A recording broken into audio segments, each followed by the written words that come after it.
গত হয়ে যাওয়া চেক না দিলে চেক ডিজনারে যদি মামলা দেয় তাহলে কৃষকরা খুব বিপদে থাকবে এবং আমিও খুব বিপদে থাকবো এখানে।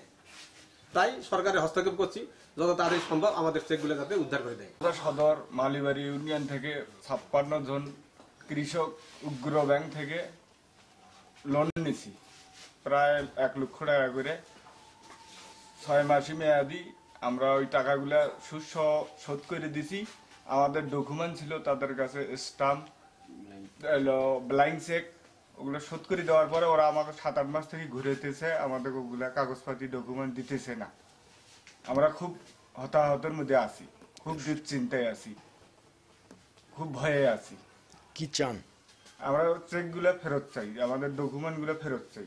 24 সালে প্রথমের দিকে উইগ্র ইউনাইটেড থেকে লোন নিয়েছিলাম, কৃষি লোন, যেটা 6 মাস মেয়াদি।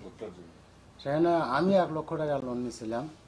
নেওয়ার পরে 6 মাস পরে লোন শোধ করছি। শোধ করার পরে লোনটা নেওয়ার সময় ওরা আমাদের কাছে ব্লাইন্ড চেক নিছে, প্লাস স্টাম্প নিছে, ফরমে স্বাক্ষর নিছে। কিন্তু লোন শোধ করার 1 বছর পার হয়ে যায়, এখন পর্যন্ত আমরা কোনো কাগজপাতি ফেরত পাইনি। আমরা একটা দ্বিধাদ্বন্দ্বের মধ্যে আছি যে এরা আমাদের কাগজটা যে দিচ্ছে না, এটা দিয়ে আবার আমাদেরকে আবার কোনভাবে ফাঁসায় না ফাঁসায়, কোন জালিয়াতি করি। কিন্তু আমাদের দাবি আমাদের কাগজগুলো আমাদেরকে ফেরত দিই।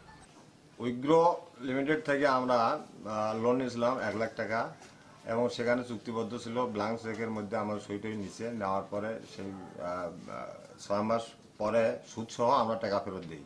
দেওয়ার পরে আমাদের কথা ছিল যে ব্ল্যাঙ্ক চেক ফেরত দেওয়ার, কিন্তু ব্ল্যাঙ্ক চেক যথাসময় ফেরত দেয় না। বিগত 7-8 মাস অতিবাহিত হয়ে গেল, যে আমরা টাকা পরিশোধ করার পরে যে ব্ল্যাঙ্ক চেক আমাকে ফেরত দেওয়া হলো না। কি জানি কি কোন ঘটনা ঘটায়।